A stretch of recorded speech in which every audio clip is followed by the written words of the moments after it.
All right, so we're diving into early Islamic history Okay. and exploring a figure whose death, as Hmm. the tradition goes, literally shook the throne of Allah. Wow. We're talking Saad ibn Muadh, Okay. a pivotal figure in Medina Right. during the early days of Islam. Yeah. You've shared some excerpts from a lecture by Dr. Omar Suleiman. Yes. So let's unpack Yeah. what made Saad's contribution so unique. Well, what's fascinating is how Saad's story Okay. intertwines with the arrival of Islam itself in Medina. Hmm. His life becomes a lens through which we can understand Yeah, the spread of this new faith, the challenges the early Muslim community faced, right. and the incredible bonds forged during those times. And here's where it gets really interesting. Okay. He was only Muslim for about 6 years, That's right. but his impact was huge. Yes, it was. Let's start with how he even encountered Islam in the first place. Okay. Medina wasn't exactly a peaceful oasis back then, right? No, quite the opposite. Oh, Imagine a city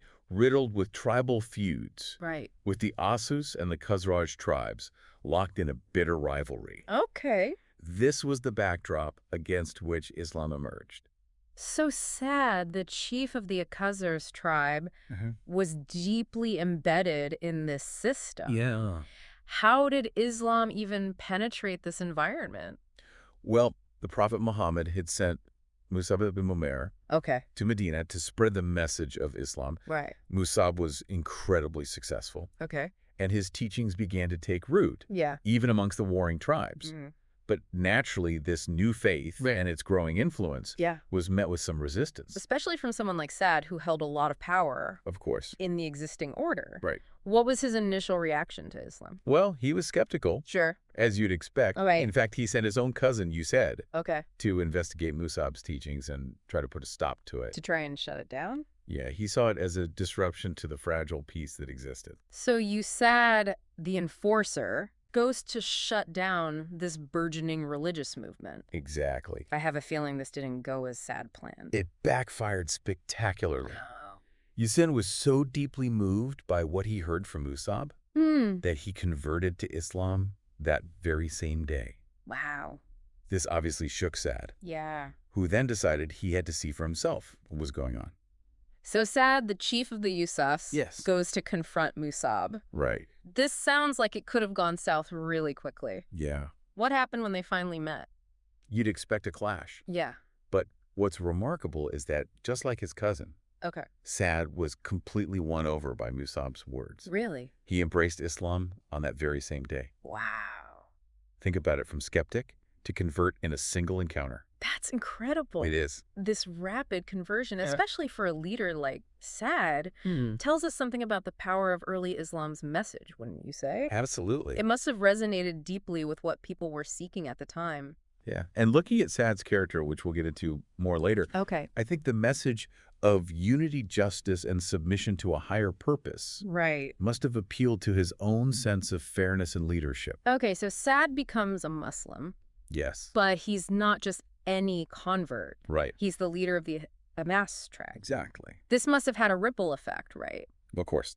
Did he try to gradually persuade his people, or did he approach this differently? He took a bold approach. Okay. Instead of gradual persuasion, he gathered his people and declared, "Don't talk to me until you believe in Allah and his messenger."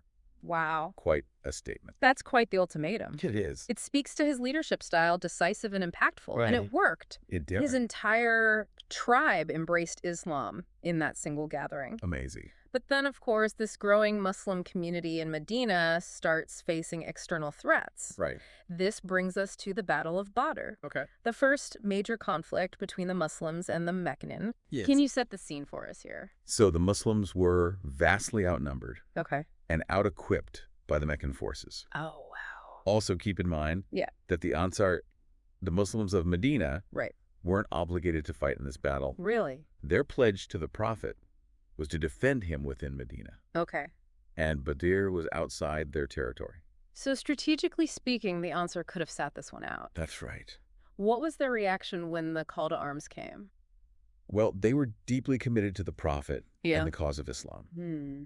But their decision to participate in Badr wasn't automatic. Okay. It was Saad who stepped forward, Hmm. addressing the Prophet and assuring him of their unwavering support. Wow. He said, "Go, O messenger of Allah, and do what you are going to do. Okay. We are with you by the one who has sent you with the truth. Yeah. If you were to go into this sea, we would go right in there with you."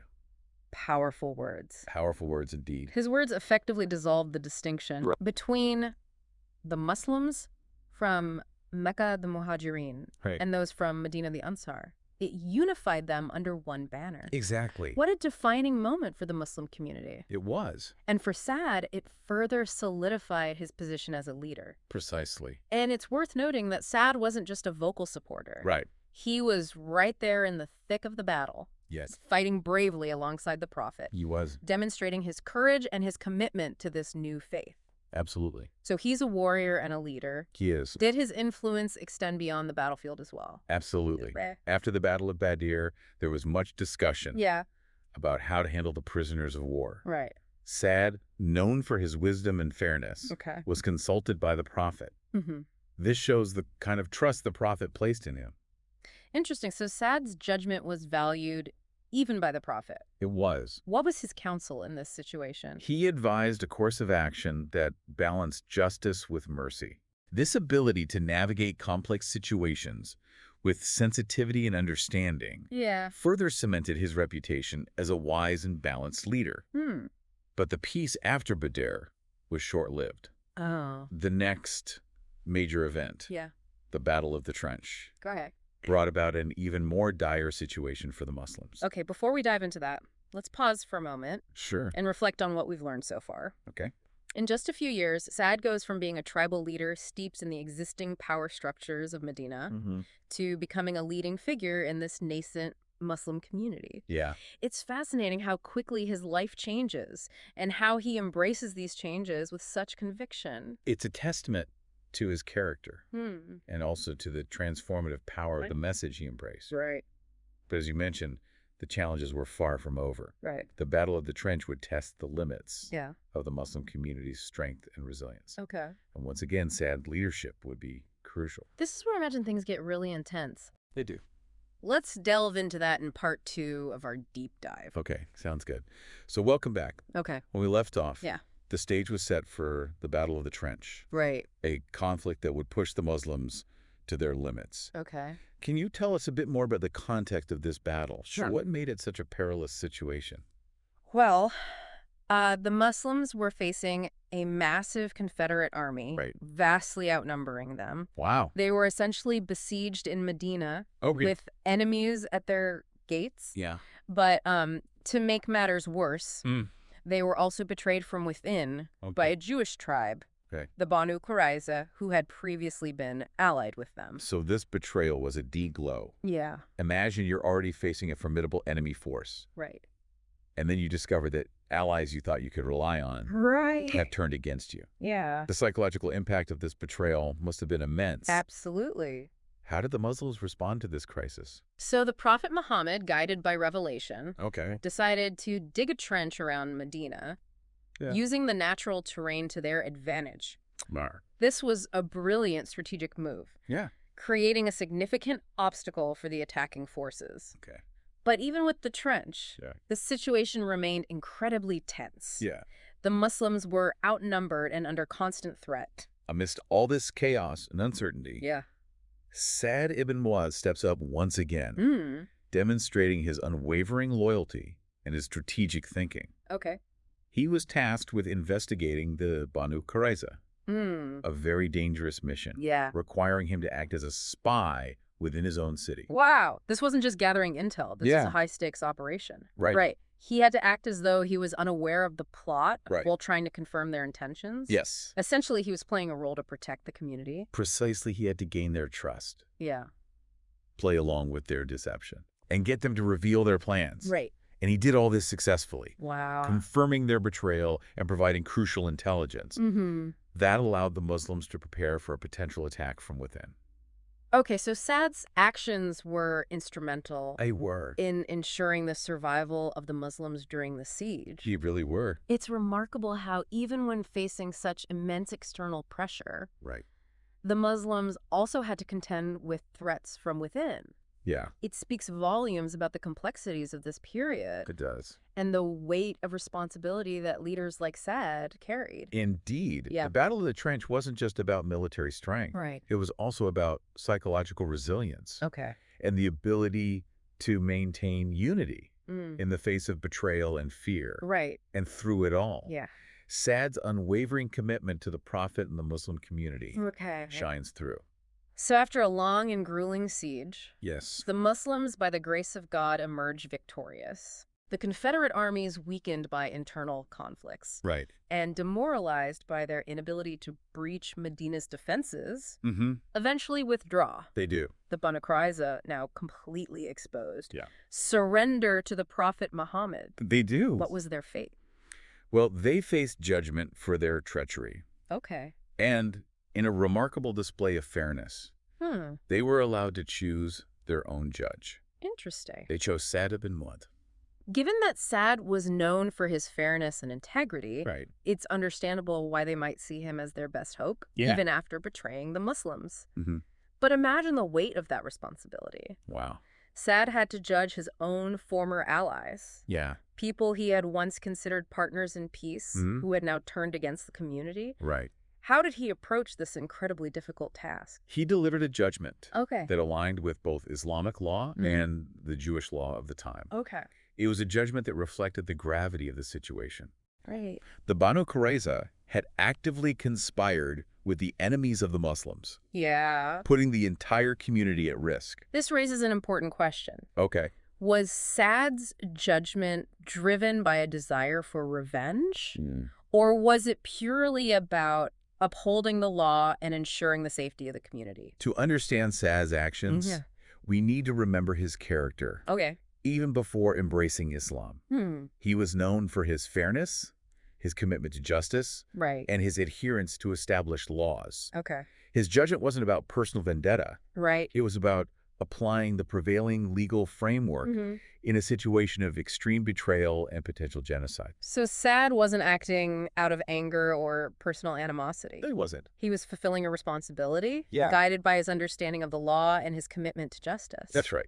It's a testament to his character that even in such a difficult situation, he remained true to his principles. Exactly. And this act of judgment, while crucial to understanding Saad's legacy, also marked a turning point in his life. Really? Tragically, he had sustained a grave injury during the Battle of the Trench. Okay. That spear thrown by Ibn Arika, remember? Yeah. It struck him in the arm.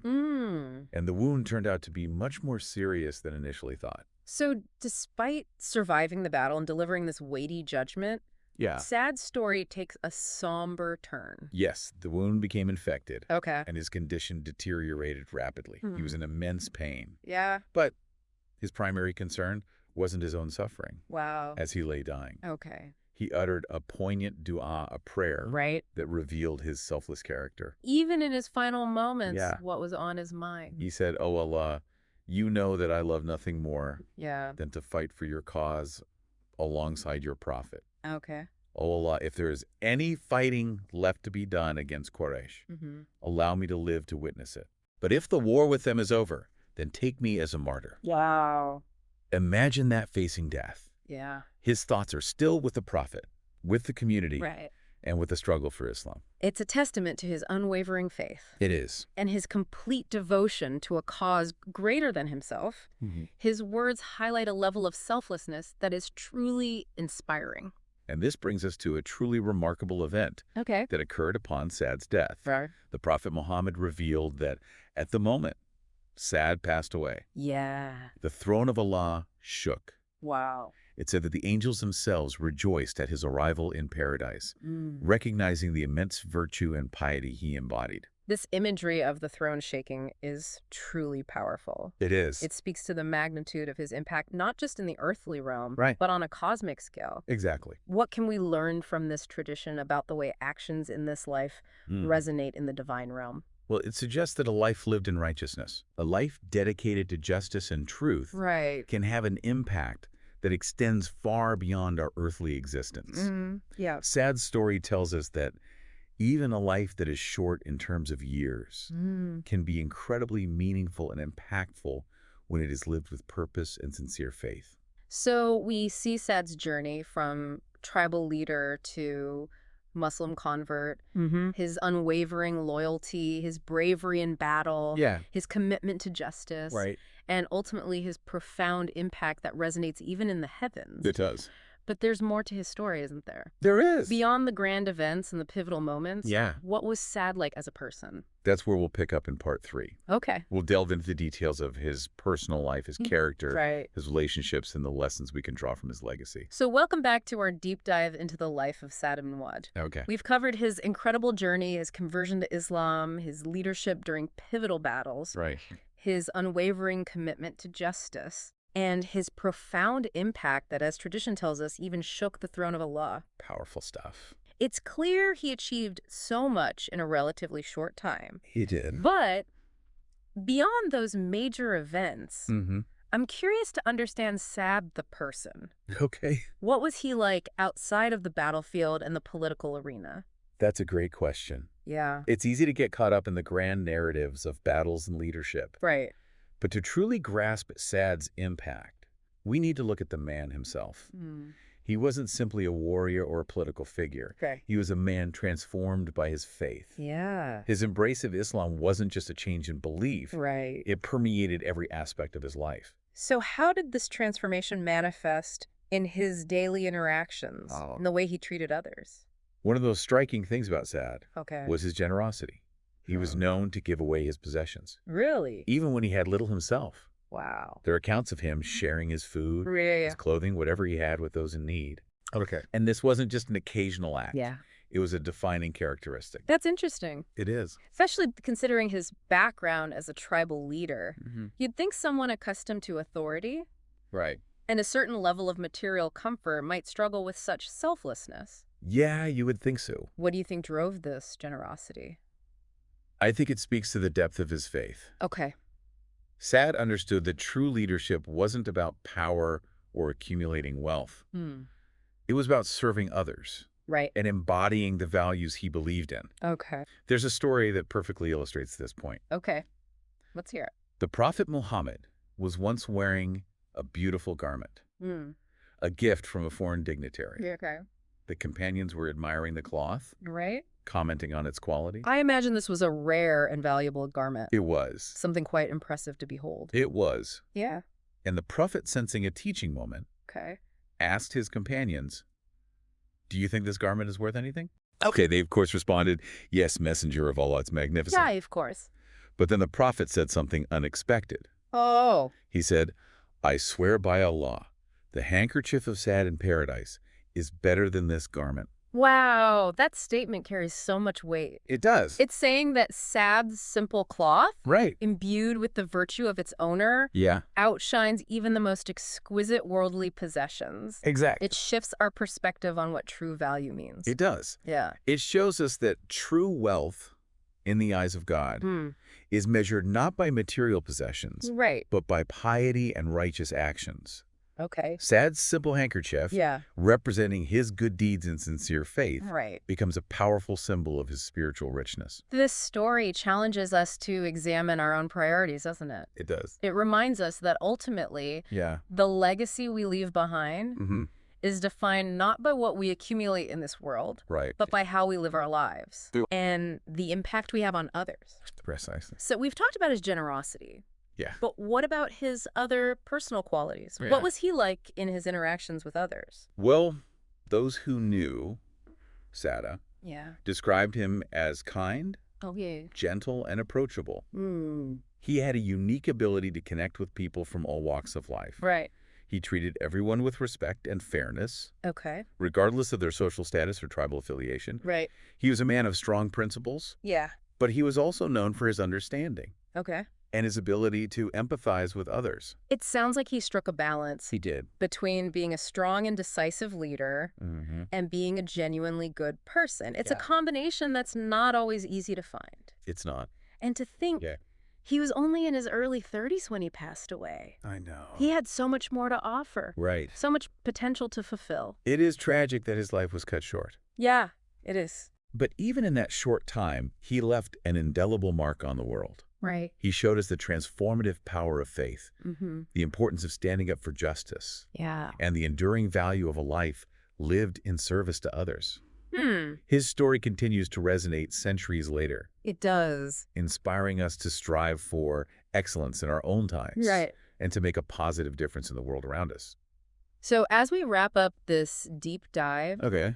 what key takeaways do you hope listeners will remember about Saad ibn Muadh? Well, first and foremost, his story is a powerful reminder that change is possible for anyone.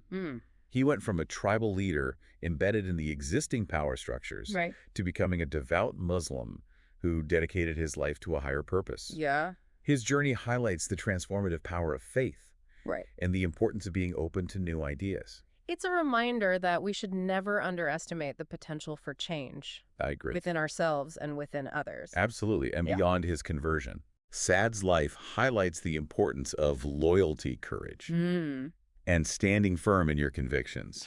Even when faced with adversity. He was a man who lived by his principles and inspired others to do the same. He never wavered in his commitment to the Prophet and the Muslim community. Even when facing incredible challenges. He embodied what it means to be a true leader. He did. He earned the respect and admiration of those around him. Yes. Not through force or coercion, but through his integrity, his compassion, and his unwavering commitment to justice.